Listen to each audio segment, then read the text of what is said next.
Is your business or company looking to stand out in a crowded advertising market? Looking to reach the real auto enthusiast? Well, you found it. You're listening or watching in real time, and so are your fellow enthusiasts. The In Real Time Car Show now reaches 500,000, and we can put together a marketing plan that will engage them in your product, business, or service. To get the tires rolling, just shoot us an email to our marketing director, Jeff Zekin. His address is jeff@nwheeltime.com. If you're in charge of your company's small, medium, or large business anywhere in the U.S., let the On Hold Company help you retain customers and promote your business on your telephone system. Promote special sales or company info when placed on hold. The On Hold Company provides custom on-hold messages with professional male or female voices, licensed background music with no long-term contract, no monthly recurring bill, and updates your messages as needed. Call the On Hold Company at 713-223-HOLD or go to onhold.net. Are we celebrating 10 years? Yep. I guess we're kind of, it depends on what show we're talking about, but we'll celebrate this one. Of award-winning car talk, it's the In Wheel Time Car Show, your weekly go-to all things automotive place. Today coming to you from the Studio A here in Houston, Texas. We thank you. Smoke and Mirrors Network. On the Smoke and Mirrors Network. Along with Mike Out of This World Mars and King Konrad DeLong. And let's not forget Jeff Zekin in the corner. Please don't. I'm Don Armstrong. Glad you could join us, and thank you for joining us on the last half hour of our live program. So what day of the week will you be hearing this in the podcast? Friday. Just wanted to make sure that you were paying attention. Thanks, Abby. I'm always paying attention. All right. So let us go now and talk to our next guest, and his name is Marco Encinas, and he is with Teletrac Navman. Good morning, Marco. How are you? Good morning. Doing well. How are you guys? Well, very well. I love the fact that you're wearing a headset. We can hear you so clearly. It's great. I wish everybody did that. At any rate, first of all, before we get involved in our conversation here that we're going to have, tell us a little bit about Teletrac Navman, what that is. Sure. We're a telematics organization. We provide vehicle tracking all over the world for fleets that are, various fleets, whether you're over the road trucking or your local service company in the city doing deliveries or landscaping, things like that. So we track anything from powered assets such as your vehicles to non-powered assets to trailers, tools, things like that.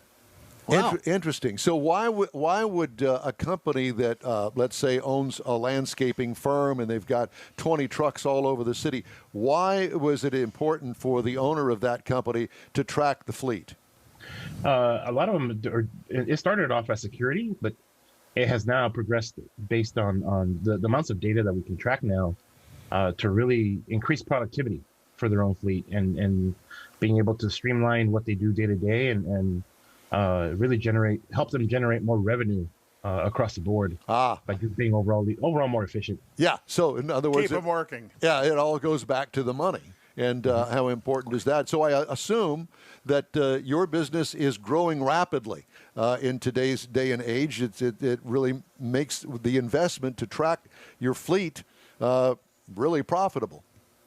Yeah, from a business perspective, yes. But now the latest trend now is a lot of fleet owners are starting to pay more attention to driver safety and overall the safety of their fleets over the road. So through our data, we're helping them get a better control around driver training and being able to have more productive conversations with their drivers about how they're operating their equipment while they're on the road and just being a lot safer while they're driving. I was going to say, what is the most popular or the most sought after data that you provide the owner of the fleet? Well, the most sought after data is really a combination of things, right? It's GPS data and really how the vehicle's being used, whether it's speeding or running stop signs, or their vehicles just being misused while they're on the road, idling just left on all day. Because all that outside of speeding and the things that are driver behavior related, a lot of that also goes back to wear and tear on the vehicle. So you want to keep their operational costs down. And making sure that the vehicle isn't somewhere it doesn't belong on a Saturday or Sunday when it's supposed to be parked somewhere. Yes, that's the other piece, right? Is that unauthorized use. You don't want your trucks being out moving your neighbor's kids somewhere when it's supposed to be off and parked in a yard. Yeah, I don't need Teletrac on my van. I got a phone number and I get calls on it all the time. Yeah, especially when he's going down the freeway passing people at 90 miles an hour, and he's, the office is getting phone calls. I just got passed by your vehicle doing 90. But yours would just send the data back saying I'm doing 90 so they could call me beforehand. So how does the actual tracking service, I mean, what is the physical parts of it that make it work? I understand it's GPS related. That's correct. Yeah. Yeah, there's a module that gets installed into the vehicle, whether it's connected into your CAN bus, OBD2 or J bus, or it's just hardwired into your vehicle. And, basically we hardwire into ignition, power, and ground. And that device will automatically connect to our network once it receives power. And at that point, it's just tracking your movements. When you turn the vehicle on, it'll alert our system that the vehicle is on now, and as it's detecting movement, it's sending in its position data every minute, letting us know exactly where that vehicle is at and what it's doing. So do you have installers to hardwire it in, or can a small operator use the plug-in device and put it in himself? We offer both. We do have installers that nationwide that'll go out and hardwire this equipment for you, or we'll train you how to do it yourself if you have a mechanic or somebody that does that type of work in your organization. Or we'll send you the plug and play. You plug it into your OBD2 or your J bus, and off you go. Now, how is it monitored? Is it monitored by the owner of the vehicle or the company, or is it monitored by you, or how does that work?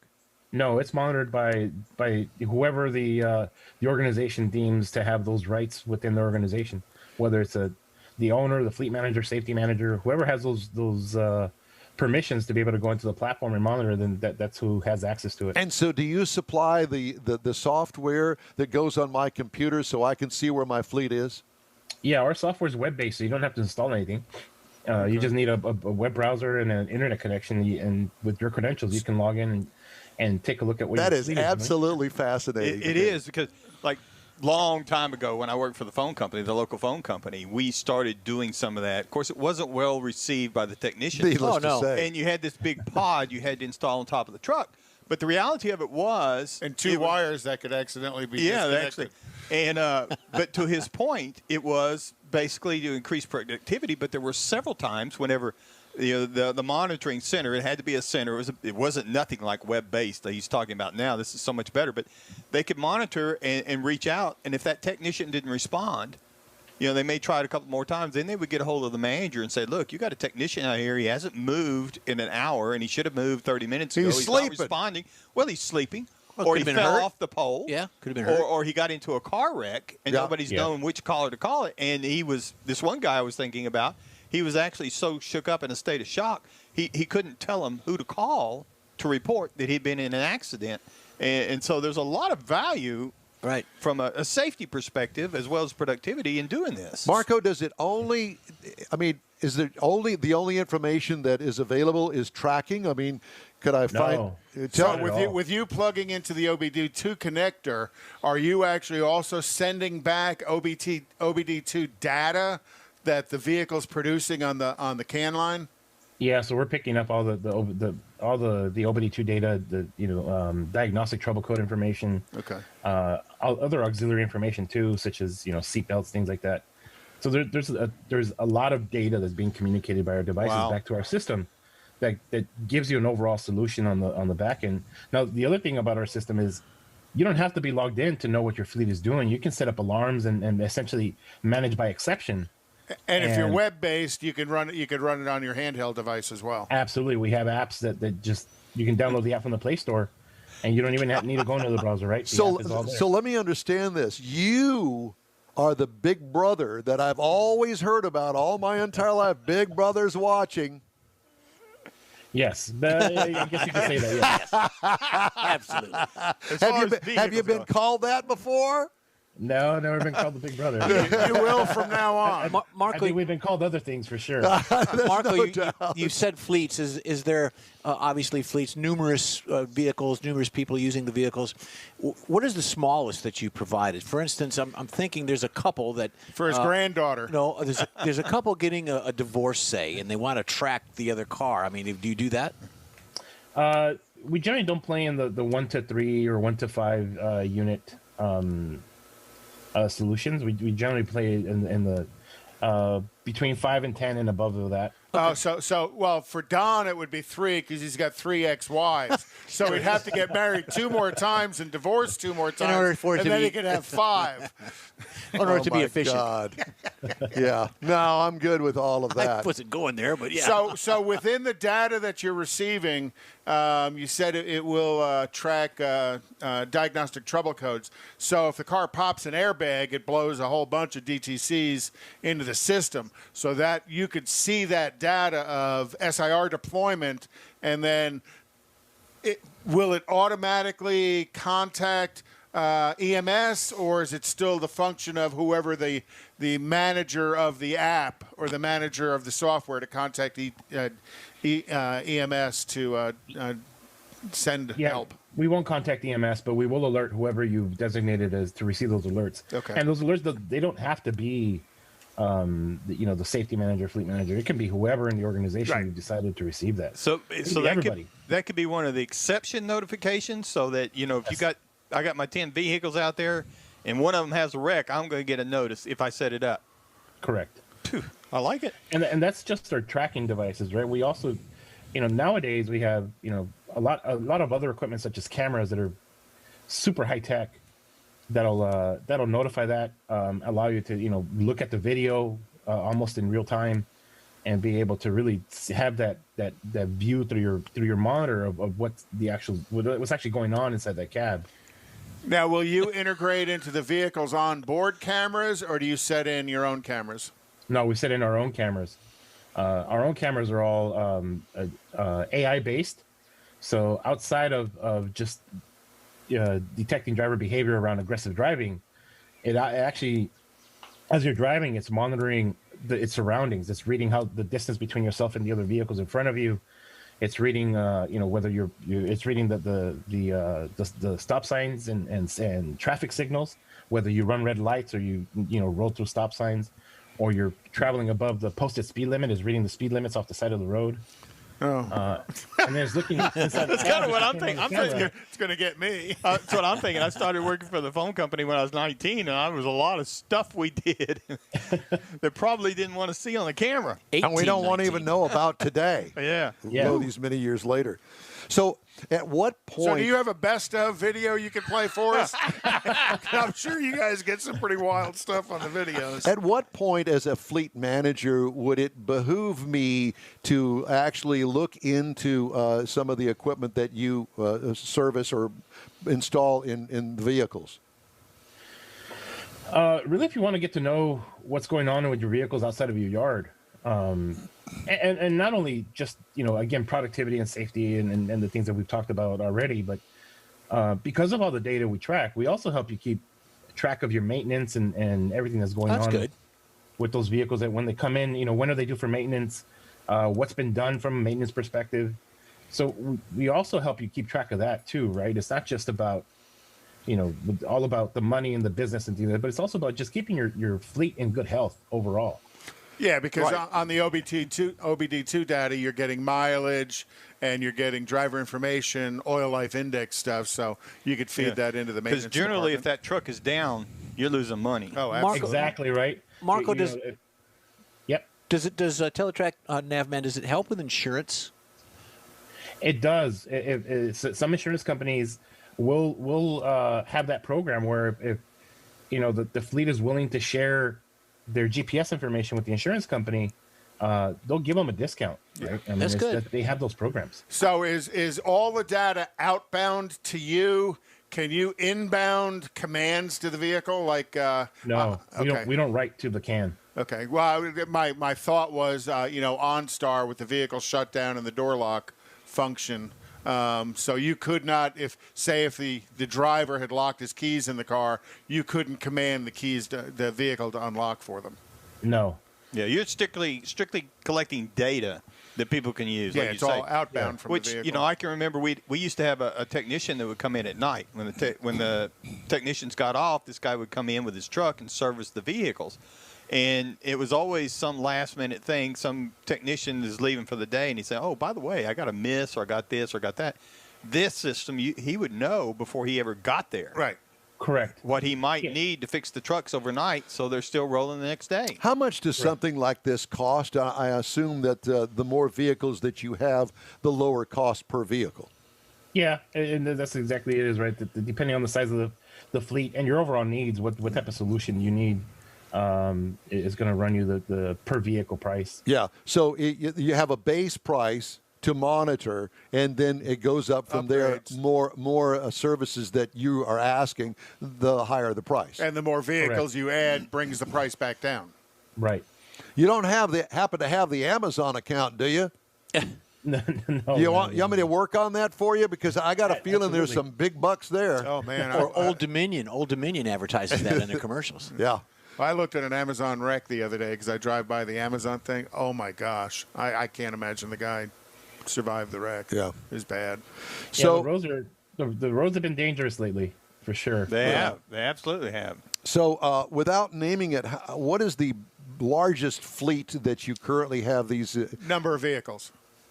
I believe the largest fleet that we have now is a little over 8,000 Wow. vehicles. Wow. Wow. So, I mean, that's significant. And I'm sure that you have the 8,000 vehicles because you offer a service that actually works for their needs. Yep, absolutely. Yeah. Yeah, because I'm thinking, the cruise I had, the most I ever had was like 20, 21 vehicles at a time. I can't imagine trying to keep up with 8,000. Yeah. You know, at a high level of oil changes and tires and just figuring out expense for 8,000 vehicles. Right. Not only that, right, but the drivers that drive those vehicles too, right? Yeah, that's another story. So, Marco, how do we learn more information? I mean, I'm sure that we've got listeners, viewers that watch our program that might be interested in this, or just out of the curiosity of how Teletrac Navman works. Yeah, you can. We have everything on our website for solutions and including studies we've done over the years around traffic and general road conditions and things like that. You can go to teletracnavman.com. How about coming back with us here in another month or so, and let's drill down to some of the things that you have found out over the life of your company that you could share with us regarding vehicle responses, vehicle problems, things that happen in traffic that you have come to know. A best of video. That's what I'm thinking, the best of video. Yeah, maybe not a video, but at least you could share with us some of the things that have got a red flag on them. Or Konrad's getting a new vehicle soon. Maybe we could put one in there. Oh, yeah, test it. And We can maybe test it. just No, use that believe as me, the phone calls are enough. So what do you think? Could you put together some stuff for us? Yeah, I think we put something together for you guys. I think that would be an absolute hoot, and we could talk about that. Some of the things that you've come across that are different when it comes to vehicle monitoring, and we could have kind of a best of show with you. PG-13. PG-13, yeah, no Yes, doubt. of course. All right, well, hey, it's great to talk to you, Marco Encinas, Teletrac Navman, fleet manager, artificial intelligence. I mean, we find it fascinating. It's every day for you, but for us, not so much. Yeah, absolutely. And I've got your website up on our social media. All right, well, Great. thanks again. Talk to you soon. Thank you, guys. All right. And by the way, while I got a chance, we wanted to mention that we'd love to hear from you. If you ever want to get in touch with us, shoot us an email. The address is info@inwheeltime.com. Okay, time now for Konrad's Car Clinic. What are we doing today? Well, it's been a long, cold winter, and with the arrival of warm spring weather, we start thinking about outdoor fun. Let's talk about the working truck. people that are pulling trailers, people that are pulling boats and stuff, it's time to kind of get them ready for the season. You put them away last year, now it's time to get them out. So some of the things you have to deal with as you're getting your vehicle ready for season, and again, I'm primarily talking about trucks that are pulling a trailer of some kind. You want to go ahead and service the drive line. You want to change the front and rear, if it's a four-wheel drive, front and rear differential fluids. You want to change the transfer case fluids. Fill them up with fresh new fortified fluids so the season can start. Really, really important in something that you're pulling a boat with, because there's always a little bit of water that gets inside of it when you dip that boat down in the lake to get it in and out. Next up is you want to deal with the engine. Good fresh oil change on it. Use the right specified oil for it. That $14.99 oil change somebody offered might not be the right oil, but it might be cheap. By the way, when you buy something cheap, there's a reason it's cheap, because it's cheap. So, and I He's say yelling. That, He's actually yelling. Well, I say that when I talk about fuel additives as well. You want to drop a real quality fuel additive inside your fuel system to make sure it spends its time cleaning the fuel system up, doing the corrosion protection that it should do. And again, that $3 stuff you buy is cheap. The reason it's cheap is because it's cheap. You're going to spend some good money in buying some high-quality products. Then you want to make sure somebody does a brake inspection for you. Look at the brakes, make sure you got good wear left on them, make sure everything's looking good, that we haven't overheated a rotor. I'm going to tell you to go ahead and change the brake fluid on it as well, so you've got fresh new brake fluid inside the system, so you can start into your summer season with the with the truck all refreshed. Now, the engine cooling system, it's time to change the coolant out.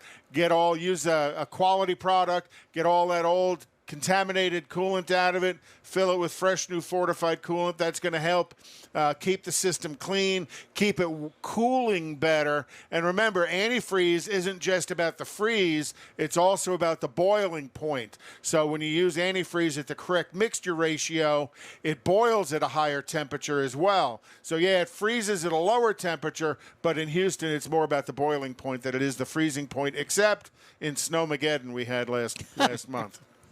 The exception. And then finally, your air conditioning system. After spending, the whole winter growing mold and mildew inside your air conditioning system because it's dark and wet, and all of the live contaminants that get drawn into your air conditioning system, it's time to deal with that. If you get into your car, and we're going to talk a little bit more about this next week, if you get into your car and it smells like dirty feet, you're growing mold and mildew inside your air conditioning system. Dirty feet. Oh, my gosh. Gross. You get into some of these cars and roll the window down and drive it in with your head out like a puppy because the air conditioning system's got so much mold. Wow, that was a lot to take in there. So it's time to change the cabin air filter and do something about cleaning the evaporator on it. And that'll get your truck ready for the new season. 5 easy steps. Yeah, penicillin for that. Are you done? I'm done. Is that okay? Yeah, You're usually awesome. giving me the chop sign, like hurry up, hurry up, hurry up. So you weren't, so I wanted to get to it before you did. What did he just say?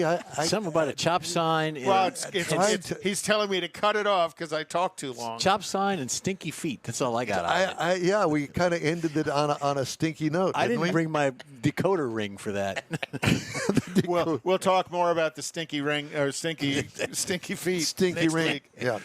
By the way, Jeff is playing. His band is playing in tonight. Yeah, tonight. That's out right. at the County Line Bar and Grill out in Richmond. Right, tonight, 8:30 to 12:30. Yeah. Oh, the barbecue place. No, not the County Line Barbecue. This is the County Line Bar and Grill. Oh, okay. Grill.